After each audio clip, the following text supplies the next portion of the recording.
जो डेवलप हुई देश की, या इसरो की साइंटिस्ट देखिए, सारी कितनी सारी महिलाएं थी, सारी महिलाएं नहीं थी लेकिन बहुत बड़ी एक भूमिका थी इसरो की साइंटिस्ट जो महिलाएं थी उनकी थी।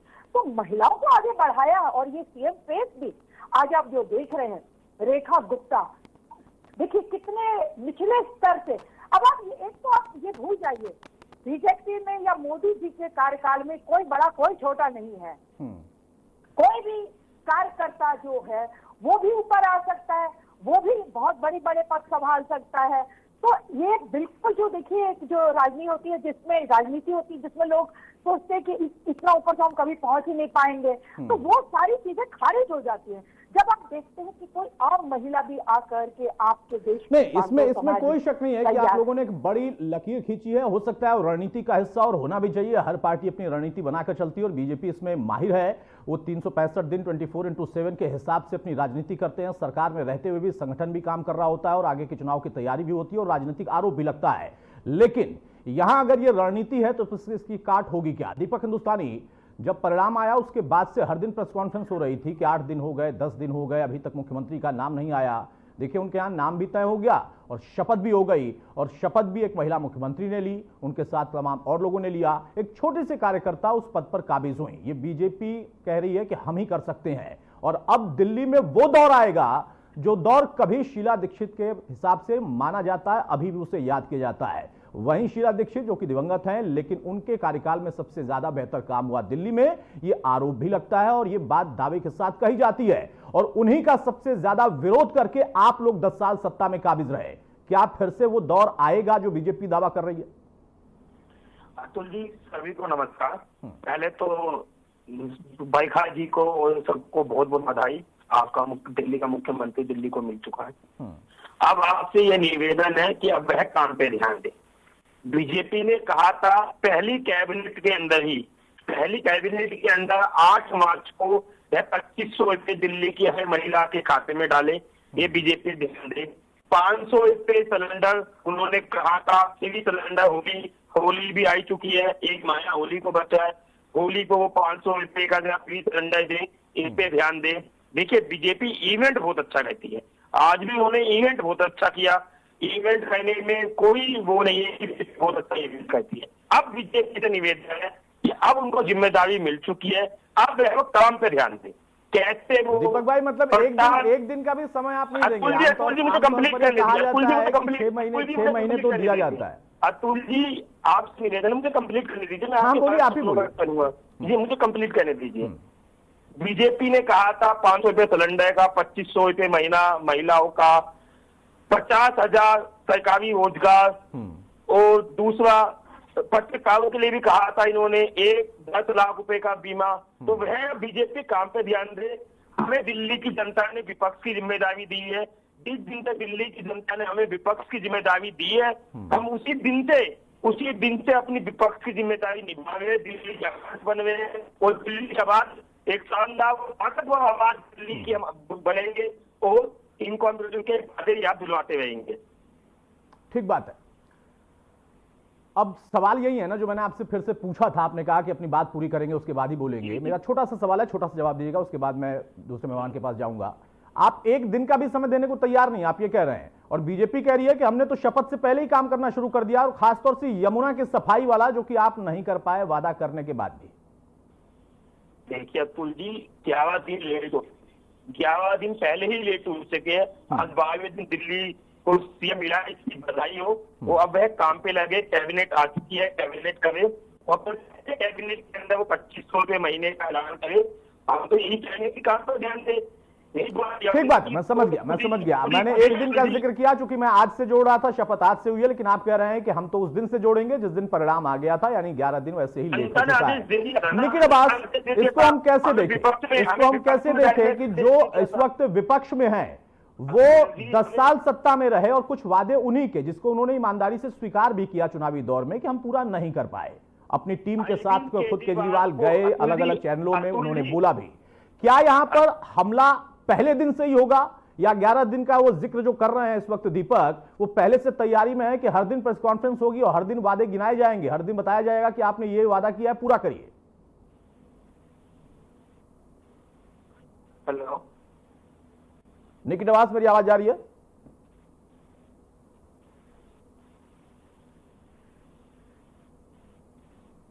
शायद मेरी आवाज नहीं जा पा रही है। बरखा, आप इसका जवाब देंगी? इतनी तिलमिलाहट क्यों? जब आप सरकार में थे तब आप कुछ नहीं कर पाए। अब देखिए, जो आपने गलतियां करी हैं, जो खामियां छोड़ दी हैं, उनको हम पूरे दिल से पहले दिन से उस पर काम करना चाहते हैं। आप जब प्रेस कॉन्फ्रेंस पहले भी रोज करते रहे, आपने सिवाय प्रेस कॉन्फ्रेंस करने के किया क्या है? दिल्ली को क्या क्या दिया आपने? शराब घोटाले, सीसीटीवी आपसे नहीं चलते थे, पानी के बिल, झुग्गी झोपड़ी में मैं गई थी इलेक्शन के जब हो रहे थे, तो वहाँ 25,000 के बिल झुग्गी झोपड़ी वाले लेकर घूम रहे थे, जिसको आप कह रहे थे कि बिजली फ्री देंगे, पानी फ्री देंगे, तो झूठे वादे तो आपने किए थे। केजरीवाल की जेल गए, महिला सम्मान पे अपने स्वाति मालीवाल को शीश महल पे बिठवा दिया।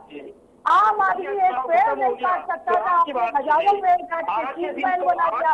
दिल्ली की जनता कभी माफ कर रही थी, पानी के एक बूंद के लिए तरस रही थी, आप बड़ा स्विमिंग पूल बना रहे थे। दिल्ली की जनता काम करेंगे, दिल्ली की जनता के लिए क्या कितनी परेशान थे आप शीश महल बनवा रहे थे। और जो रिपोर्टर आज तो आप ये कहते हैं कि आज से हम अपना कैबिनेट बिठा रहे हैं, 2500 रुपए ये देंगे, 500 रुपए सिलेंडर एक दिन दे देंगे, आज के दिन भी आप गाली गलौज कर रहे हैं। दिल्ली की चुनाव खत्म हो गया, जनता ने आपको आप लोग जानते ही है ना। नहीं, देखिए बरखा, दीपक का कहना तार्किक है। वो कह रहे हैं आज के दिन कम से कम आरोप प्रत्यारोप छोड़ दें। आज तो हम शपथ ले चुके, आप मुख्यमंत्री आपकी शपथ दे चुकी हैं, आप अपनी कैबिनेट की पहली बैठक करिए और वो वादा पूरा करिए जो आपने जनता से किया था, जिसमें प्रधानमंत्री ने एक और वादा किया था कि आते ही कैग की रिपोर्ट भी लागू होगी। उसका भी दीपक बेसब्री से इंतजार कर रहे हैं कि आपकी पहली कैबिनेट होगी और कैग की रिपोर्ट जो दबाकर बैठे थे, जो आरोप था आप लोगों का, वो आप लोग जाहिर कर देंगे, लोगों के सामने होगा, तो उससे इनका हिसाब किताब भी क्लियर हो जाएगा। और वो बेसब्री से कह रहे हैं कि आप करिए तो पहली कैबिनेट की बैठक। बहरहाल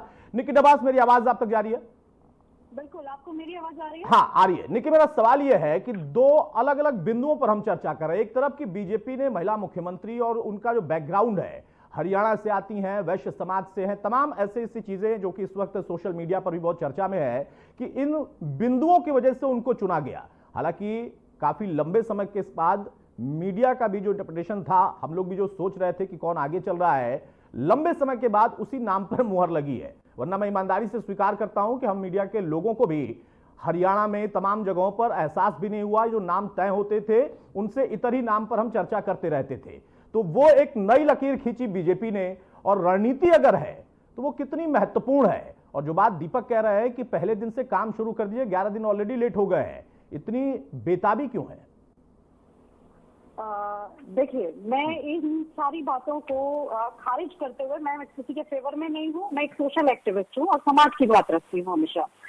तो सबसे पहले मैं दीपक जैन जी को ये कहना चाहूंगी कि अगर आप 11 दिन गिना रहे हैं तो आपको वो 730 दिन भी गिनाने चाहिए। 2 बार आपकी सरकार रह चुकी है, इस मुद्दे पे हम बाद में बात करेंगे।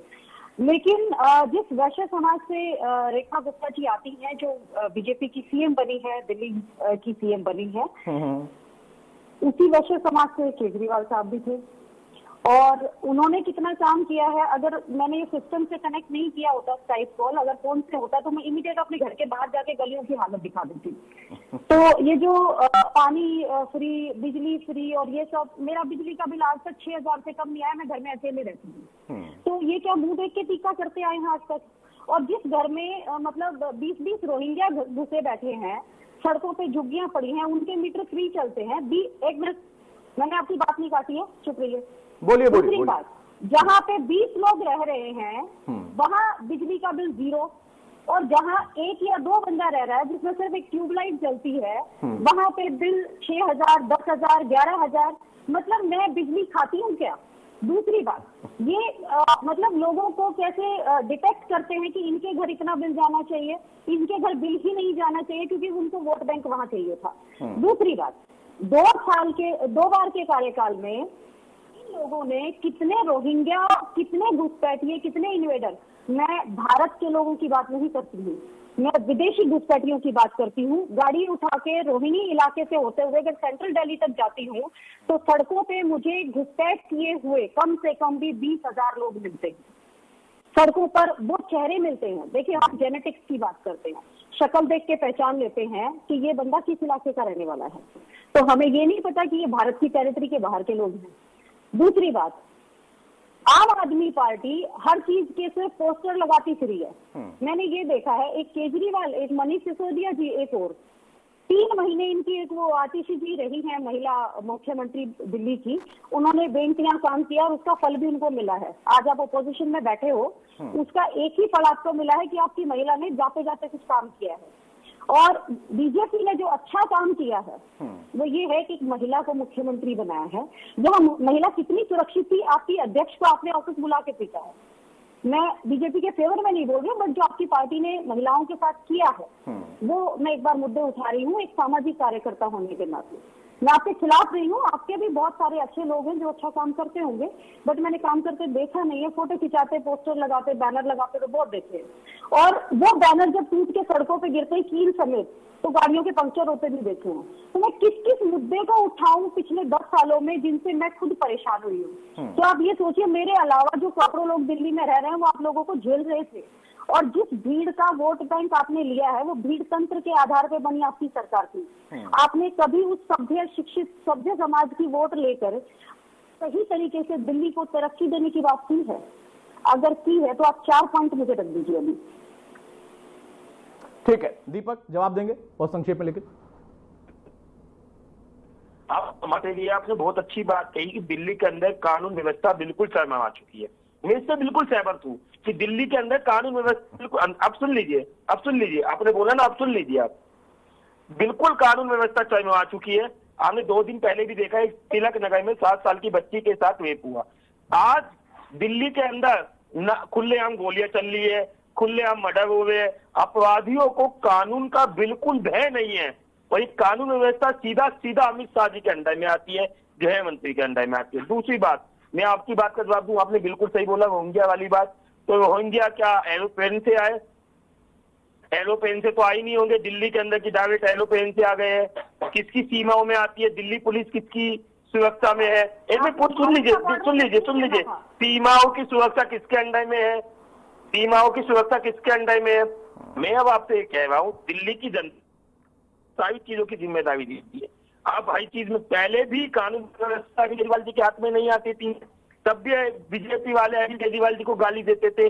अब तो मुख्यमंत्री का, कैबिनेट की, दिल्ली ने जिम्मेदारी दे दी है। हमें दिल्ली ने विपक्ष की, मजबूत विपक्ष की जिम्मेदारी दी है। नहीं, देखिए दीपक, एक बात जो यहाँ पर निकी ने कहा है, उन्होंने कहा कि अगर 3 महीने का आतिशी का जो दौर था वो देखें तो शायद एक महिला नेता के तौर पर, मुख्यमंत्री के तौर पर उन्होंने भी कोई छाप छोड़ी और इसीलिए उसका परिणाम भी मिला।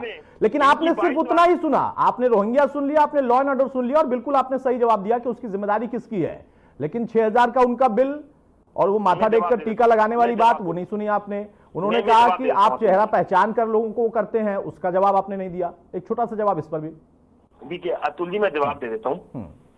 इनकी 22 राज्यों में सरकार है, 22 राज्यों में इनकी सरकार है। मुख्य प्रधानमंत्री नरेंद्र मोदी जी को गुजरात के अंदर एक डम्मी स्कूल के लिए बनाना पड़ता अपनी फोटो खिंचाने के लिए, एक अच्छा स्कूल नहीं दे पाए। दिल्ली के अंदर 20 टॉप स्कूलों के अंदर 7 स्कूल दिल्ली के हैं, ये अरविंद केजरीवाल ने कर दिखाया। स्वास्थ्य की बात करें, फ्री फरिश्ते योजना की बात करें, फ्री, अब मैं इसमें क्या ही कह सकता हूँ।